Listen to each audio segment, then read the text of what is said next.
Recording by Dan Grzinski. The Wood of the Dead by Algernon Blackwood. One summer in my wanderings with a knapsack, I was at luncheon in the room of a wayside inn in the western country, when the door opened and there entered an old rustic who crossed close to my end of the table and sat himself down very quietly in the seat by the bow window. We exchanged glances, or, properly speaking, nods, for at the moment I did not actually raise my eyes to his face, so concerned was I with the important business of satisfying an appetite gained by tramping 12 miles over a difficult country. The fine warm rain of 7 o'clock, which had since risen in a kind of luminous mist about the treetops, now floated far overhead in a deep blue sky, and the day was settling down into a blaze of golden light. It was one of those days peculiar to Somerset and North Devon, when the orchards shine and the meadows seem to add a radiance of their own. So brilliantly soft are the colorings of grass and foliage. The innkeeper's daughter, a little maiden with a simple country loveliness, presently entered with a foaming pewter mug, inquired after my welfare, and went out again. Apparently she had not noticed the old man sitting in the settle by the bow window, nor had he, for his part, so much as once turned his head in our direction. Under ordinary circumstances I should probably have given no thought to this other occupant of the room, but the fact that it was supposed to be reserved for my private use, and the singular thing that he sat looking aimlessly out of the window, with no attempt to engage me in conversation, drew my eyes more than once, somewhat curiously, upon him, and I soon caught myself wondering why he sat there so silently, and always with averted head. He was, I saw, a rather bent old man in rustic dress, and the skin of his face was wrinkled like that of an apple. Corduroy trousers were caught up with a string below the knee, and he wore a sort of brown fustian jacket that was very much faded. His thin hand rested upon a stoutish stick. He wore no hat and carried none, and I noticed that his head, covered with silvery hair, was finely shaped and gave the impression of something noble. Though rather piqued by his studied disregard of my presence, I came to the conclusion that he probably had something to do with the little hostel, and had a perfect right to use this room with freedom, and I finished my luncheon without breaking the silence, and then took the settle opposite to smoke a pipe before going on my way. Through the open window came the scents of the blossoming fruit trees. The orchard was drenched in sunshine, and the branches danced lazily in the breeze. The grass below fairly shone with white and yellow daisies. The red roses, climbing in profusion over the casement, mingled their perfume with the sweetly penetrating odor of the sea. It was a place to dawdle in, to lie and dream away a whole afternoon, watching the sleepy butterflies and listening to the chorus of birds which seemed to fill every corner of the sky. Indeed, I was already debating in my mind whether to linger and enjoy it all, instead of taking the strenuous pathway over the hills, when the old rustic in the settle opposite suddenly turned his face towards me for the first time and began to speak. His voice had a quiet, dreamy note in it that was quite in harmony with the day and the scene, but it sounded far away, I thought, almost as though it came to me from outside, where the shadows were weaving their eternal tissue of dreams upon the garden floor. Moreover, there was no trace in it of the rough quality one might naturally have expected.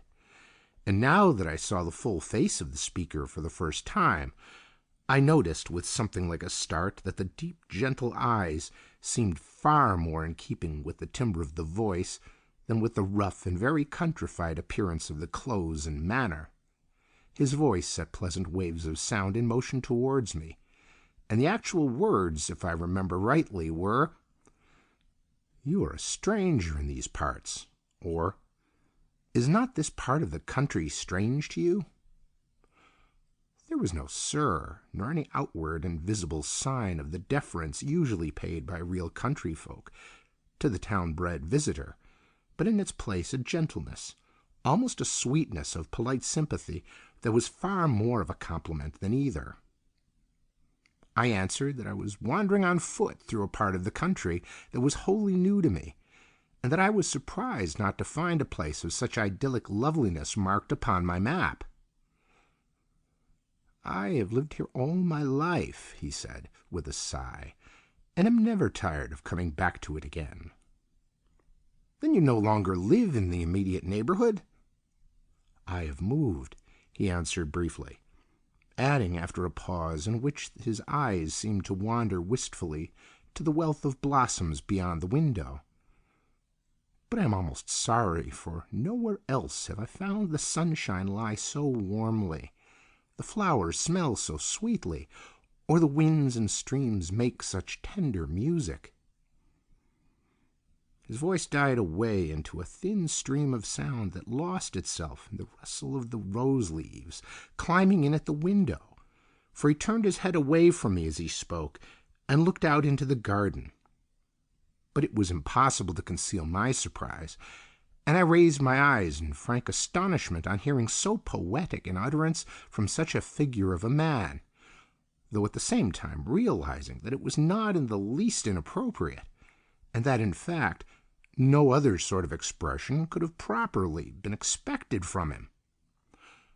"I am sure you are right," I answered at length, when it was clear he had ceased speaking, "or there is something of enchantment here, of real fairy-like enchantment that makes me think of the visions of childhood days, before one knew anything of.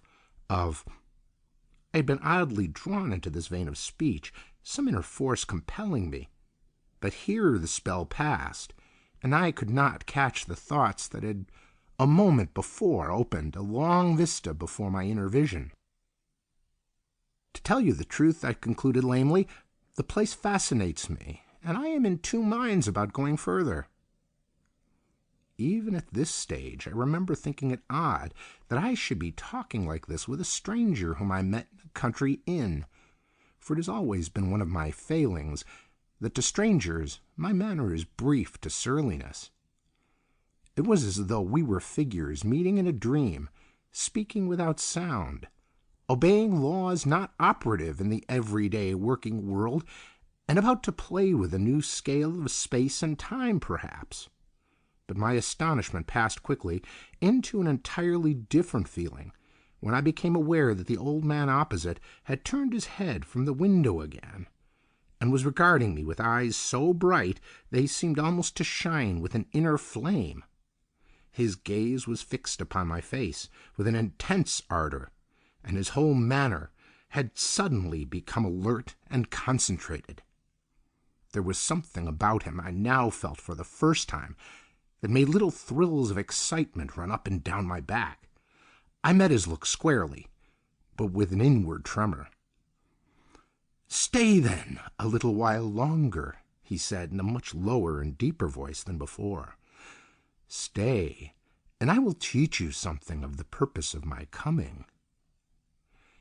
He stopped abruptly. I was conscious of a decided shiver. "You have a special purpose, then, in coming back?" I asked, hardly knowing what I was saying. "To call away someone," he went on in the same thrilling voice. "Someone who is not quite ready to come, but who is needed elsewhere for a worthier purpose." There was a sadness in his manner that mystified me more than ever. "You mean?" I began with an unaccountable access of trembling. "I have come for someone who must soon move, even as I have moved." He looked me through and through with a dreadfully piercing gaze, but I met his eyes with a full straight stare, trembling though I was, and I was aware that something stirred within me that had never stirred before, though for the life of me I could not have put a name to it or have analyzed its nature. Something lifted and rolled away. For one single second I understood clearly that the past and the future exist actually, side by side in one immense present, that it was I who moved to and fro among shifting protean appearances. The old man dropped his eyes from my face, and the momentary glimpse of a mightier universe passed utterly away. Reason regained its sway over a dull, limited kingdom.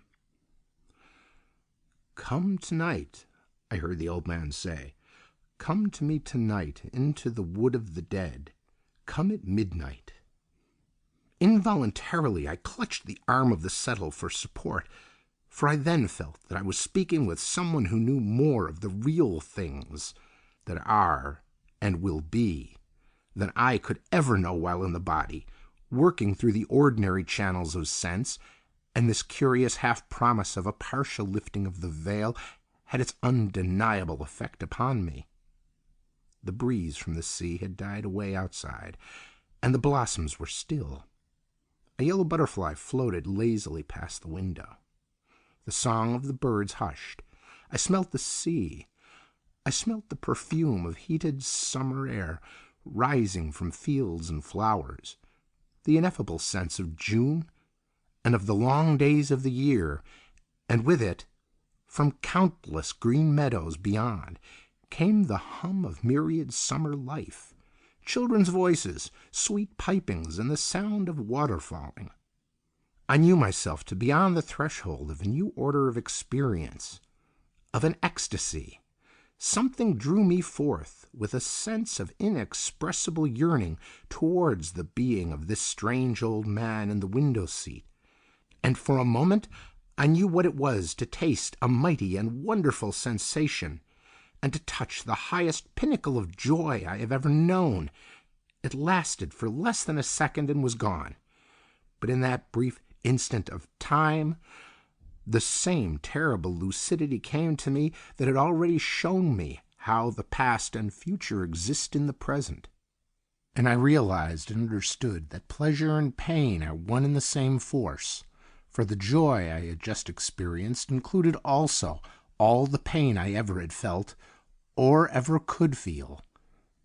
The sunshine grew to dazzling radiance, faded, passed away. The shadows paused in their dance upon the grass, deepened a moment, and then melted into air. The flowers of the fruit trees laughed with their little silvery laughter as the wind sighed over their radiant eyes the old, old tale of its personal love. Once or twice a voice called my name. A wonderful sensation of lightness and power began to steal over me. Suddenly the door opened, and the innkeeper's daughter came in. By all ordinary standards, hers was a charming country loveliness, born of the stars and wild flowers, of moonlight shining through autumn mists upon the river and the fields. Yet by contrast with the higher order of beauty I had just momentarily been in touch with, she seemed almost ugly. How dull her eyes, how thin her voice, how vapid her smile, and insipid her whole presentment. For a moment she stood between me and the occupant of the window seat, while I counted out the small change for my meal and for her services. But when, an instant later, she moved aside, I saw that the settle was empty, and that there was no longer anyone in the room but our two selves. This discovery was no shock to me. Indeed, I had almost expected it, and the man had gone just as a figure goes out of a dream, causing no surprise, and leaving me as part and parcel of the same dream without breaking of continuity. But as soon as I had paid my bill and thus resumed in a very practical fashion the thread of my normal consciousness, I turned to the girl and asked her if she knew the old man who had been sitting in the window seat, and what he had meant by the wood of the dead. The maiden started visibly, glancing quickly round the empty room, but answering simply that she had seen no one. I described him in great detail, and then, as the description grew clearer, she turned a little pale under her pretty sunburn, and said very gravely that it must have been the ghost. "Ghost? What ghost?" "Oh, the village ghost," she said quietly, coming closer to my chair with a little nervous movement of genuine alarm, and adding in a lower voice, "He comes before a death, they say." It was not difficult to induce the girl to talk, and the story she told me shorn of the superstition that had obviously gathered with the years round the memory of a strangely picturesque figure, was an interesting and peculiar one. The inn, she said, was originally a farmhouse, occupied by a yeoman farmer, evidently of a superior, if rather eccentric character, who had been very poor until he reached old age, when his son died suddenly in the colonies and left him an unexpected amount of money, almost a fortune. The old man thereupon altered no whit his simple manner of living, but devoted his income entirely to the improvement of the village and to the assistance of its inhabitants. He did this quite regardless of his personal likes and dislikes, as if one and all were absolutely alike to him, objects of a genuine and impersonal benevolence. People had always been a little afraid of the man, not understanding his eccentricities, but the simple force of this love for humanity changed all that in a very short space of time, and before he died he came to be known as the father of the village, and was held in great love and veneration by all. A short time before his end, however, he began to act queerly. He spent his money just as usefully and wisely, but the shock of sudden wealth after a life of poverty, people said, had unsettled his mind. He claimed to see things that others did not see, to hear voices, and to have visions.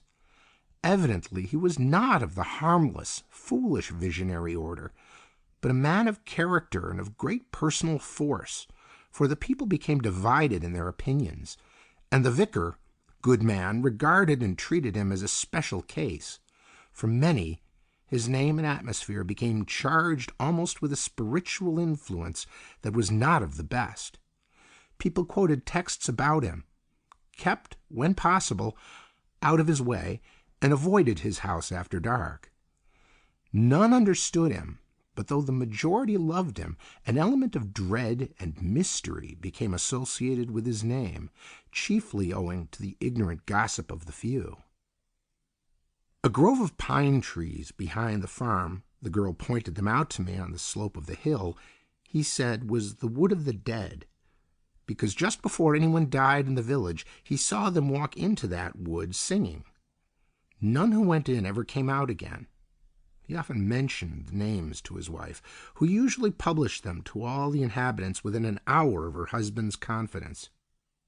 And it was found that the people he had seen enter the wood died. On warm summer nights he would sometimes take an old stick and wander out hatless under the pines, for he loved this wood, and used to say he met all his old friends there, and would one day walk in there never to return. His wife tried to break him gently off this habit, but he always had his own way, and once, when she followed and found him standing under a great pine in the thickest portion of the grove, talking earnestly to someone she could not see, he turned and rebuked her very gently, but in such a way that she never repeated the experiment, saying, "You should never interrupt me, Mary, when I am talking with the others, for they teach me, remember, wonderful things, and I must learn all I can before I go to join them."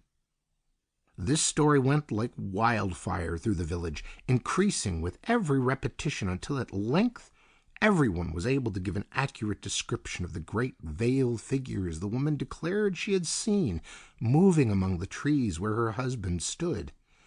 The innocent pine grove now became positively haunted, and the title of Wood of the Dead clung naturally, as if it had been applied to it in the ordinary course of events by the compilers of the Ordnance Survey. On the evening of his 90th birthday, the old man went up to his wife and kissed her. His manner was loving and very gentle, and there was something about him besides, she declared afterwards, that made her slightly in awe of him, and feel that he was almost more of a spirit than a man. He kissed her tenderly on both cheeks, but his eyes seemed to look right through her as he spoke. "Dearest wife," he said, "I am saying good-bye to you, for I am now going into the wood of the dead, and I shall not return. Do not follow me, or send to search, but be ready soon to come upon the same journey yourself." The good woman burst into tears and tried to hold him, but he easily slipped from her hands, and she was afraid to follow him. Slowly she saw him cross the field in the sunshine, and then enter the cool shadows of the grove, where he disappeared from her sight. That same night, much later, she woke to find him lying peacefully by her side in bed, with one arm stretched out towards her, dead. Her story was half believed, half doubted at the time, but in a very few years afterwards it evidently came to be accepted by all the countryside. A funeral service was held to which the people flocked in great numbers, and everyone approved of the sentiment which led the widow to add the words, "The father of the village," after the usual texts which appeared upon the stone over his grave. This, then, was the story I pieced together of the village ghost, as the little innkeeper's daughter told it to me that afternoon in the parlor of the inn. "But you're not the first to say you've seen him," the girl concluded, "and your description is just what we've always heard. And that window, they say, was just where he used to sit and think when he was alive, and sometimes, they say, to cry for hours together." "And would you feel afraid if you had seen him?" I asked, for the girl seemed strangely moved and interested in the whole story. "I think so," she answered timidly. "Surely, if he spoke to me. He did speak to you, didn't he, sir?" she asked after a slight pause. "He said he had come for someone." "Come for someone," she repeated. "Did he say?" she went on falteringly. "No, he did not say for whom," I said quickly, noticing the sudden shadow on her face and the tremulous voice. "Are you really sure, sir?" "Oh, quite sure," I answered cheerfully. "I did not even ask him." The girl looked at me steadily for nearly a whole minute, as though there were many things she wished to tell me or to ask. But she said nothing, and presently picked up her tray from the table and walked slowly out of the room. Instead of keeping to my original purpose and pushing on to the next village over the hills, I ordered a room to be prepared for me at the inn, and that afternoon I spent wandering about the fields and lying under the fruit trees, watching the white clouds sailing out over the sea. The wood of the dead I surveyed from a distance, but in the village I visited the stone erected to the memory of the father of the village, who was thus evidently no mythical personage, and saw also the monuments of his fine, unselfish spirit, the schoolhouse he built, the library, the home for the aged poor, and the tiny hospital. That night, as the clock in the church tower was striking 11:30, I stealthily left the inn and crept through the dark orchard and over the hayfield in the direction of the hill, whose southern slope was clothed with the wood of the dead. A genuine interest impelled me to the adventure, but I also was obliged to confess to a certain sinking in my heart as I stumbled along over the field in the darkness, for I was approaching what might prove to be the birthplace of a real country myth, and a spot already lifted by the imaginative thoughts of a considerable number of people into the region of the haunted and ill-omened. The inn lay below me, and all round it the village clustered in a soft black shadow, unrelieved by a single light. The night was moonless, yet distinctly luminous, for the stars crowded the sky. The silence of deep slumber was everywhere, so still indeed that every time my foot kicked against a stone I thought the sound must be heard below in the village and waken the sleepers. I climbed the hill slowly, thinking chiefly of the strange story of the noble old man who had seized the opportunity to do good to his fellows the moment it came his way, and wondering why the causes that operate ceaselessly behind human life did not always select such admirable instruments. Once or twice a night bird circled swiftly over my head, but the bats had long since gone to rest, and there was no other sign of life stirring. Then suddenly, with a singular thrill of emotion, I saw the first trees of the Wood of the Dead rise in front of me in a high black wall. Their crests stood up like giant spears against the starry sky, and though there was no perceptible movement of the air on my cheek, I heard a faint rushing sound among the branches as the night breeze passed to and fro over their countless little needles. A remote, hushed murmur rose overhead and died away again almost immediately. For in these trees the wind seems to be never absolutely at rest, and on the calmest day there is always a sort of whispering music among the branches. For a moment I hesitated on the edge of this dark wood, and listened intently. Delicate perfumes of earth and bark stole out to meet me. Impenetrable darkness faced me. Only the consciousness that I was obeying an order strangely given, and including a mighty privilege, enabled me to find the courage to go forward and step in boldly under the trees. Instantly the shadows closed in upon me, and something came forward to meet me from the center of the darkness. It would be easy enough to meet my imagination halfway with fact, and say that a cold hand grasped my own and led me by invisible paths into the unknown depths of the grove. But at any rate, without stumbling, and always with the positive knowledge that I was going straight towards the desired object, I pressed on confidently and securely into the wood. So dark was it that at first not a single starbeam pierced the roof of branches overhead, and as we moved forward side by side, the trees shifted silently past us in long lines, row upon row, squadron upon squadron, like the units of a vast, soundless army. And at length we came to a comparatively open space where the trees halted upon us for a while, and looking up I saw the white river of the sky beginning to yield to the influence of a new light that now seemed spreading swiftly across the heavens. "It is the dawn coming," said the voice at my side that I certainly recognized, but which seemed almost like a whispering from the trees. "And we are now in the heart of the Wood of the Dead." We seated ourselves on a moss-covered boulder and waited the coming of the sun. With marvelous swiftness, it seemed to me, the light in the east passed into the radiance of early morning, and when the wind awoke and began to whisper in the treetops, the first rays of the risen sun fell between the trunks and rested in a circle of gold at our feet.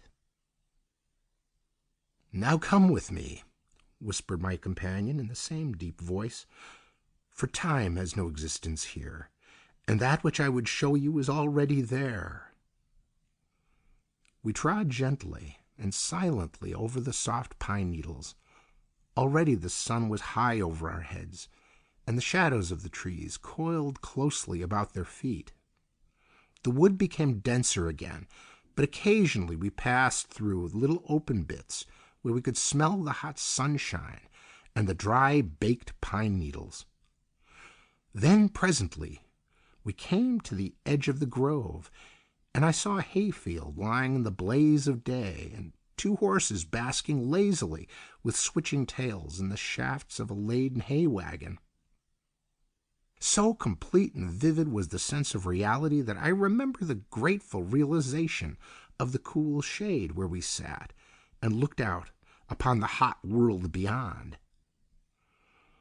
The last pitchfork had tossed up its fragrant burden, and the great horses were already straining in the shafts after their driver as he walked slowly in front with one hand upon their bridles. He was a stalwart fellow with sunburned neck and hands. Then, for the first time, I noticed, perched aloft upon the trembling throne of hay, the figure of a slim young girl. I could not see her face, but her brown hair escaped in disorder from a white sunbonnet, and her still browner hands held a well-worn hay-rake.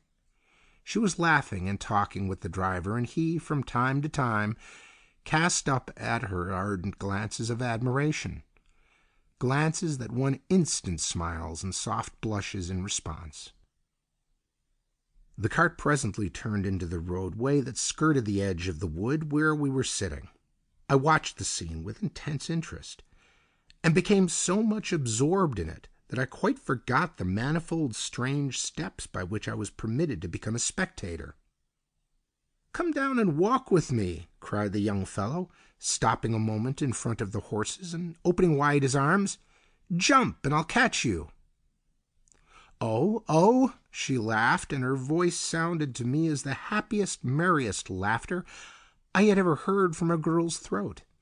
"Oh, oh, and that's all very well, but remember I'm queen of the hay, and I must ride." "Then I must come and ride beside you," he cried, and began at once to climb up by way of the driver's seat. But with a peal of silvery laughter she slipped down easily over the back of the hay to escape him, and ran a little way along the road. I could see her quite clearly, and noticed the charming natural grace of her movements, and the loving expression in her eyes as she looked over her shoulder to make sure he was following. Evidently she did not wish to escape for long, certainly not forever. In 2 strides the big brown swain was after her, leaving the horses to do as they pleased. Another second and his arms would have caught the slender waist and pressed the little body to his heart. But just at that instant the old man beside me uttered a peculiar cry. It was low and thrilling, and it went through me like a sharp sword. He had called her by her own name, and she had heard. For a second she halted, glancing back with frightened eyes. Then, with a brief cry of despair, the girl swerved aside and dived in swiftly among the shadows of the trees.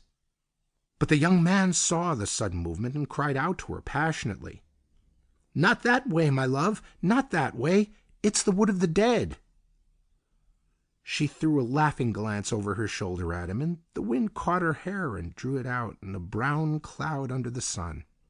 But the next minute she was close beside me, lying on the breast of my companion, and I was certain I heard the words repeatedly uttered with many sighs. "Father, you called, and I have come, and I come willingly, for I am very, very tired." At any rate, so the words sounded to me, and mingled with them I seemed to catch the answer in that deep, thrilling whisper I already knew. "And you shall sleep, my child. Sleep for a long, long time, until it is time for you to begin the journey again." In that brief second of time I had recognized the face and voice of the innkeeper's daughter. But the next minute a dreadful wail broke from the lips of the young man, and the sky grew suddenly as dark as night. The wind rose and began to toss the branches about us, and the whole scene was swallowed up in a wave of utter blackness. Again the chill fingers seemed to seize my hand, and I was guided by the way I had come to the edge of the wood, and crossing the hayfield still slumbering in the starlight, I crept back to the inn and went to bed. A year later I happened to be in the same part of the country, and the memory of the strange summer vision returned to me with the added softness of distance. I went to the old village and had tea under the same orchard trees at the same inn. But the little maid of the inn did not show her face, and I took occasion to inquire of her father as to her welfare and her whereabouts. "Married, no doubt," I laughed, but with a strange feeling that clutched at my heart. "No, sir," replied the innkeeper sadly, "not married, though she was just going to be, but dead. She got a sunstroke in the hayfields just a few days after you were here, if I remember rightly, and she was gone from us in less than a week." End of The Wood of the Dead by Algernon Blackwood.